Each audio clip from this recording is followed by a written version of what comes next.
Good morning, students. In my previous lecture, I explained you about the Mountbatten Plan and its acceptance by the League and the Congress. Now, today I will start with the Indian Independence Act 1947. The Indian Independence Act 1947 was the legislation passed and enacted by the British Parliament that officially announced the independence and the partition of India.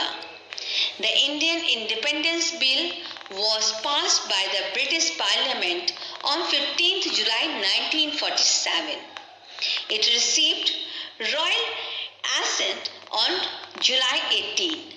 The legislation of Indian Independence Act was designed by the Prime Minister, that was the Clement Attlee, and Indian political parties agreed on the transfer of the power from the British government to the independent Indian government and the partition of India. The Indian Independence Act was described by Lord Samuel as an event unique in history, a treaty of peace without a war. It consisted of less than 20 sections and the 3 schedules. Now the main provisions of the Indian Independence Act was India would be partitioned into 2 independent dominions and 2 sovereign states, India and Pakistan, would be created on August 15, 1947. Bengal and Punjab would be divided if so described by the people. There would be a Governor General for each of the dominions who shall function as a constitutional head. There was no sphere in which he could act against the wishes of the ministers. Similarly, the provincial governors would act on the advice of their ministers. The right of the king to vote laws was given up. This right was given to the Governor General. Now, next it was the power of the constituent assemblies to make laws. The constituent assemblies of the 2 dominions were to serve as their central legislatures. Also, they were to act as the sovereign bodies for the purpose of making the constitution as well as other laws for the dominions. Till the new constitution was framed, the dominions were to be governed in accordance with the Act of 1935. Pakistan would have a separate constituent assembly. Next was the princely states would become independent. The princely states that were officially related to British Empire were made free from all the treaties and relationships, and they could decide which dominion to join. Arrangements concerning customs, transit, the communication were to continue until they were denounced by the states or dominions. Lord Mountbatten thought that if the princely states remain independent within the dominion, that may lead to chaos and thus made their accession a necessity of the Indian Independence Act.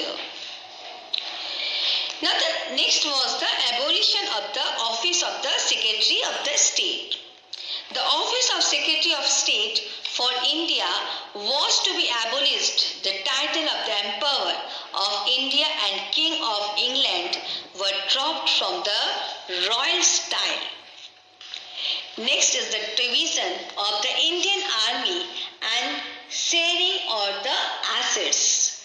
Provision was made for the division of Indian Army and the sharing of the assets and liberties and the liabilities between the 2 dominions.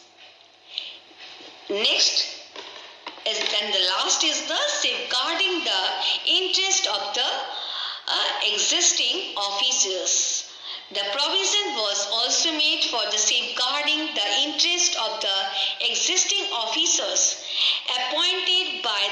Secretary of State, who would not make any such appointments in future.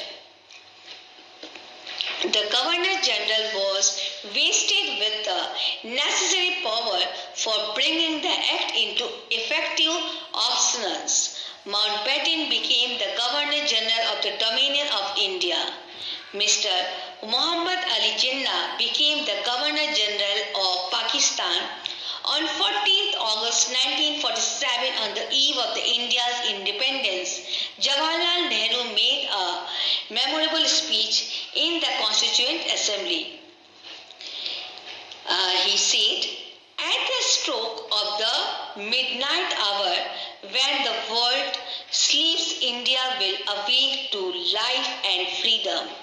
This is no time for pity and destructive criticism, no time for ill will or blaming others.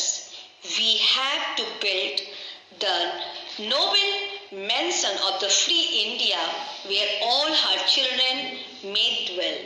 This was the speech given by Jawaharlal Nehru. The dominions of the India and the Pakistan came into existence on 15th August 1947.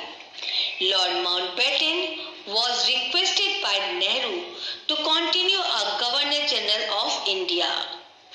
Sri Rajagopalachari succeeded him as the first and the last Indian Governor General. India became a republic on January 26, 1950. Dr. Rajendra Prasad took over as the first President of Indian Republic, and the Constituent Assembly became the Parliament of India. So all these were there in this chapter. Now you read this chapter thoroughly, listen my lecture, and whatever the exercise work is there in the back side of your chapter, you do it. Thank you. God bless you all.